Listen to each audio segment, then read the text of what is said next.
Përshëndetje TikToku. Atëherë kemi Yamaha X Max 400 kubik, viti 2016, motori është i aksidentuar, motori shitet për pjesë. Shikoni pra, është aksidentuar në pjesën e përparme. Pjesën brava ka okay, është me targa me letra, është me marmit sportiva Krapovic. Gjendja e motorit është shumë e mirë, kilometra nuk ka shumë, faktikisht.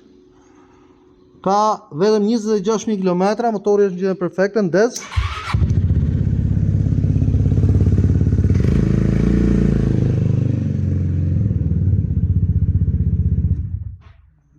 Motori shitet 2.500 euro. 2.500 euro është një motor që vlen realisht 4.000 euro në tërësinë e tij, vetëm sepse është i aksidentuar në pjesën e përparme, ka dëmtuar kryqin e timonit dhe këto plastikat fenerin, prandaj shitet me këtë çmim. Gjithsesi numri i telefonit do jetë në postime përkatës. Faleminderit.